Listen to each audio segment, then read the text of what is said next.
মার কোনো জব নাই, বাবার কোনো জব থাকলে কত ভালো লাগতো। যার নাই সে বুঝে, মানে হাতের দুইটা লাঠি মা আর বাবা, সেটাই নেই। প্রথমে আম্মু মারা যায়, পরে আব্বু মারা যায়। যার নাই সে বুঝতে পারবে যে এটা সংসারের মধ্যে বাবাটা কতটুকু ছিল, মাটা কতটুকু ছিল। এখন উপলব্ধি করতে পারছি। কবরে আসছি যাচ্ছি, মা নাই, আব্বু নাই, সব আছে পৃথিবীতে, মানে হাতের দুইটা লাঠি মা আর বাবা, সেটাই নেই। এটা যার নাই সে বুঝে।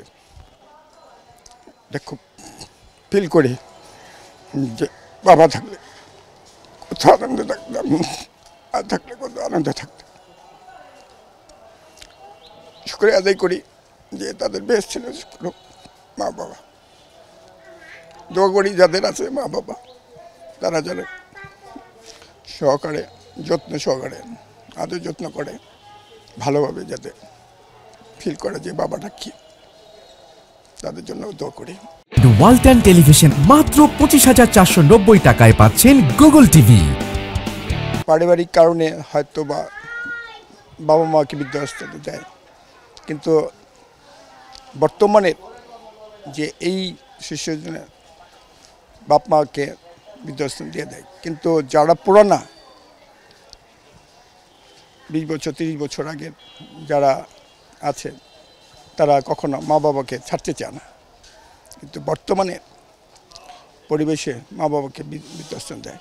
কিন্তু আমার পক্ষে পৃথিবীতে সাময়িক জীবনটা চলবে, থাকবে, মা বাবাকে সাথে রাখাটাই আমার পক্ষে উত্তম।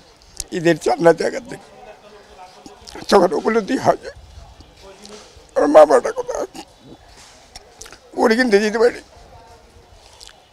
সাময়িক যে আসলে গরু কিনলে আনন্দ বোধ করে, ওটা আনন্দ বোধ করে, সেগুলো পাচ্ছি না।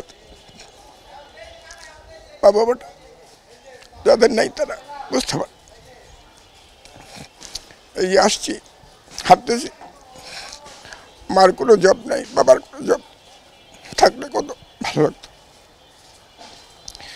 আমাদের জীবনটা অনেক ছোট, তারপরও বুঝতে পারি না মা বাবাটা কি, দুনিয়া নিয়ে ব্যস্ত থাকি। আমি চাই যাদের মা বাবা আছে তাদেরকে বৃদ্ধাশ্রম না দিয়ে কাছে রাখেন, তাদেরকে আদর যত্ন করেন। কি চাই, দুনিয়াটা কিছু না, বাবার আদর যত্ন পেলে দুনিয়াতে শান্তি, আখিরাতেও শান্তি।